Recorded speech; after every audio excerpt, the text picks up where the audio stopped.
Hello friends, welcome to the channel. भगवान राम के राज्य की एक विचित्र घटना। भारतीय जनमानस आज भी राम राज्य को महानतम साम्राज्य और उपमा रहित मानता है। आज भी अगर कहीं सर्वत्र खुशहाली और चैन की बंसी बजाने की उपमा देनी हो तो उसकी तुलना राम राज्य से की जाती है।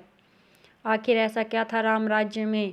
परमेश्वर के 10 मुख्य अवतारों में से 12 कलाओं के साथ जन्मे प्रभु श्री राम भी हैं। रावण जैसे महाशक्तिशाली और अधर्मी को उसके परिवार समेत नेस्तनाबूद करने के बाद प्रभु श्री राम ने अयोध्या लौटने के बाद 10,000 वर्षों तक शासन किया था। उनके शासनकाल को दुनिया राम राज्य के नाम से जानती है। वाल्मीकि द्वारा रामायण के उत्तरकांड में राम राज्य से संबंधित कई घटनाएं दी हुई हैं, जो न केवल ऐतिहासिक बल्कि धार्मिक दृष्टि से भी बहुत महत्वपूर्ण हैं।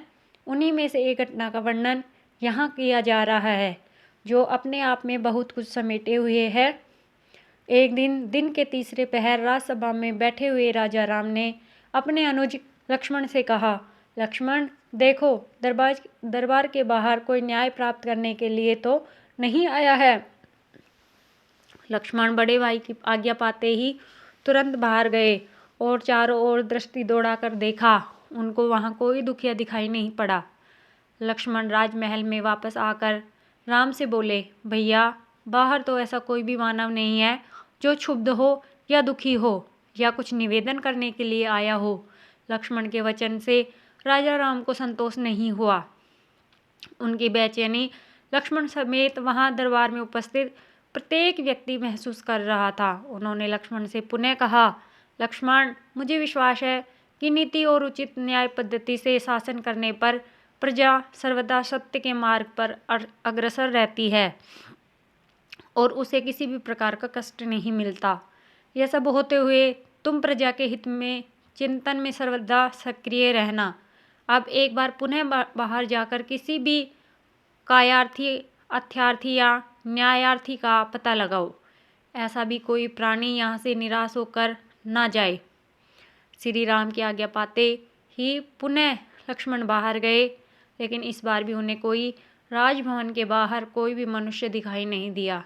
लक्ष्मण ने फिर से अपनी पैनी निगाह चारों ओर दौड़ाई और देखा कि एक कुत्ता बड़े दुखी मन से वहां बैठा हुआ था। लक्ष्मण को देखते ही वह कुत्ता उठ गया और अपने दुखी मन की भावना को व्यक्त करते हुए जोर जोर से रोने लगा। उन दिनों राजा, राजघराने के लोग, राजकाज देखने वाले अधिकारी तथा विद्वान लोग पशु पक्षियों की भाषा जानते थे। वे उनसे बात भी कर सकते थे। पशुओं की भाषा के ज्ञाता लक्ष्मण ने उस कुत्ते से रोने का कारण पूछा, हे सारमेय, तुम क्यों दुखी हो? तुम्हें किसी ने प्रताड़ित किया है या तुम्हारा कौन सा कार्य नहीं हो पा रहा है? निर्भय होकर कहो। लक्ष्मण का आश्वासन प्राप्त करके कुत्ता बोला, प्रभु, समस्त जीवों के रक्षक, प्रशस्त कर्म करने वाले राजा राम से मुझे निवेदन करना है। कुत्ते की बात सुनकर लक्ष्मण ने उस कुत्ते से कहा, आओ मेरे साथ। राजसभा में प्रवेश करने से पहले लक्ष्मण ने कुत्ते से कहा कि हे सारमेय, राजा राम के सम्मुख जो भी कुछ कहना सत्य सत्य कहना। लक्ष्मण की बात सुनकर कुत्ता ठिठका और उसने कहा, नाथ, देव, मंदिर, राजभवन तथा ब्राह्मण, अग्नि, इंद्र, सूर्य आदि के निवास स्थान पर मेरे जैसे जीवों का जाना उचित नहीं होता। मैं राजा राम के महल में कैसे जा सकता हूँ? राजा शरीरधारी स्वयं धर्म का अवतार माना जाता है और फिर राजा राम तो सर्वोपरि हैं, प्रजा के रक्षक, नीतिज्ञ और सत्यवादी समदर्शी हैं। वहीं चंद्र, सूर्य, वरुण और अग्नि हैं। श्री लक्ष्मण, आप तुरंत राजा राम से मेरे लिए आज्ञा प्राप्त कीजिए। बिना उनकी आज्ञा के मैं उनकी राज्यसभा में प्रवेश नहीं कर सकता। लक्ष्मण तुरंत राजभवन में आए और राजा राम से बोले, भैया, राजभवन के बाहर एक कुत्ता है, वह आपसे कुछ निवेदन करना चाहता है, प्रतीक्षा कर रहा है। यदि आज्ञा हो तो उसे राजमहल में बुला लूं। लक्ष्मण का कथन सुनकर राम ने तुरंत लक्ष्मण से कहा, लक्ष्मण, तुरंत उस सारमेय को राजभवन के अंदर ले आओ। उसे मुझसे न्याय प्राप्त करने का पूरा अधिकार है। राज्य का कोई भी जीव हो, उसको मुझसे निवेदन करने और न्याय प्राप्त करने का मानव की ही भांति अधिकार है। लक्ष्मण उस कुत्ते को लेकर राजभवन में पहुंचे। राजा के पास पहुंचते ही वह कुत्ता आश्वस्त हो गया। श्री राम ने कुत्ते से पूछा, सार में तुम्हें जो कुछ भी कहना है निडर होकर कहो। कुत्ते के सिर पर चोट थी।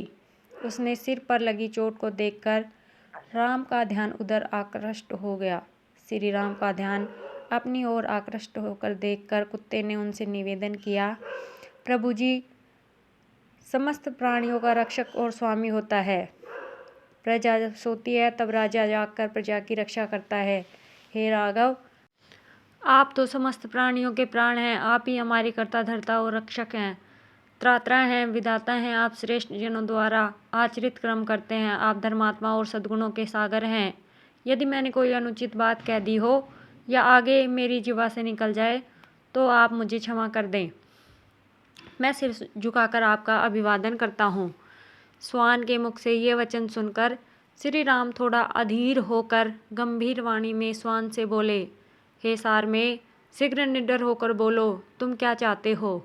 कुत्ता बोला, हे राजन, राज्य धर्म से ही राज्य की प्राप्ति होती है, धर्म से ही प्रजा का पालन होता है और धर्म से ही राजा प्रजा वत्सल और शरणागत वत्सल बनता है। राजा प्रजा के समस्त भय को दूर करता है। इन सारी बातों को ध्यान में रखकर मेरा जो कार्य है उसे आप समझ लें। स्वार सिद्धि नाम का एक ब्राह्मण है, वह भिक्षावृत्ति करता है। उसने बिना किसी अपराध के मेरा सिर फोड़ डाला है। कुत्ते की बात सुनकर राजा राम ने तत्काल उस ब्राह्मण को बुलाने के लिए राज कर्मचारी को भेजा और वो तुरंत ही ब्राह्मण को बुला लाया। ब्राह्मण राजा राम की राजसभा में उपस्थित हुआ। राजा राम के पास पहुंचकर ब्राह्मण बोला, हे राजन, आपने मुझे किस कारणवश बुलाया है। गंभीर वाणी में राम ने ब्राह्मण से पूछा, ब्राह्मण देव, आपने इस कुत्ते को क्यों मारा। जान पड़ता है कि आपने क्रोधावेश में ही ऐसा पाप किया है। क्रोध मानव को धर्म रहित बना देता है। श्री राम की धर्म परक बात सुनकर वह ब्राह्मण बोला, हे राम, यह सत्य है कि मैंने क्रोधावेश में ही इस कुत्ते को मारा है। मैं उस समय भिक्षा के लिए भ्रमण कर रहा था। यह कुत्ता बीच मार्ग में बैठा था।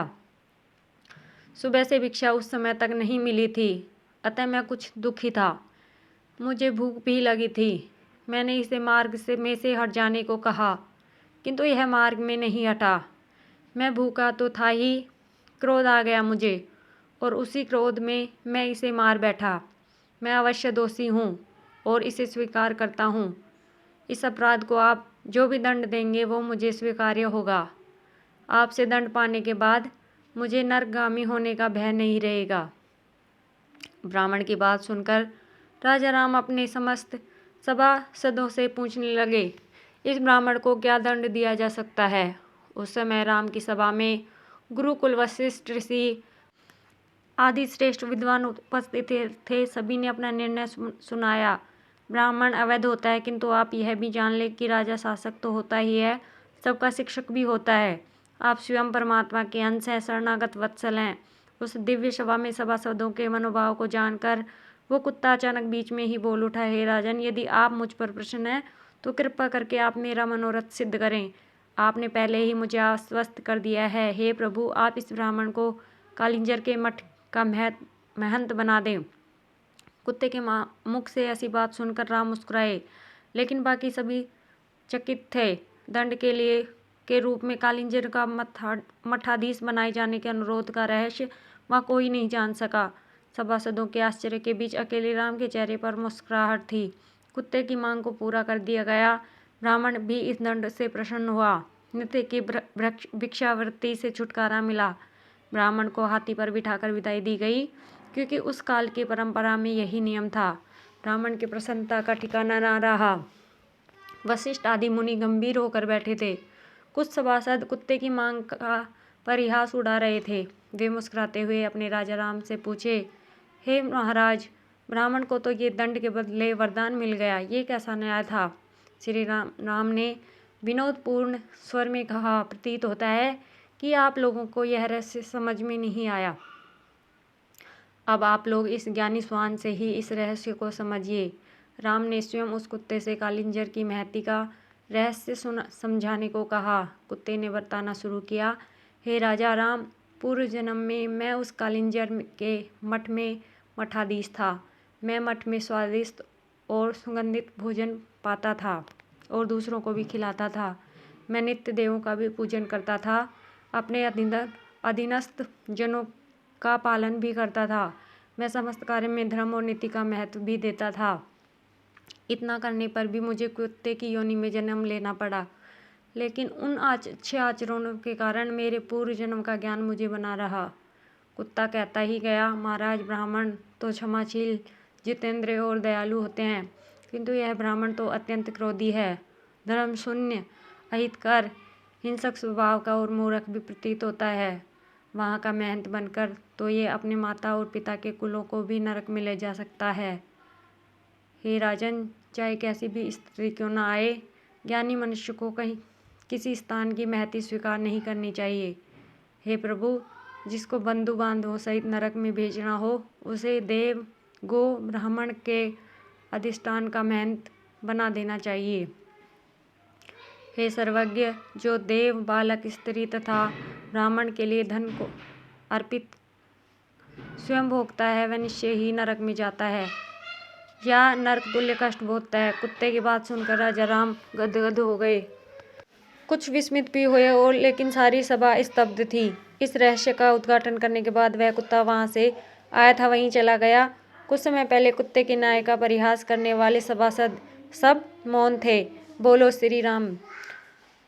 दोस्तों, आपको रामायण की ये कथा कैसी लगी, कृपया कमेंट करके ज़रूर बताएं। वीडियो पसंद आया हो तो लाइक करें और ऐसी ही और बहुत सारी कथा कहानियों के लिए चैनल को सब्सक्राइब करें। धन्यवाद।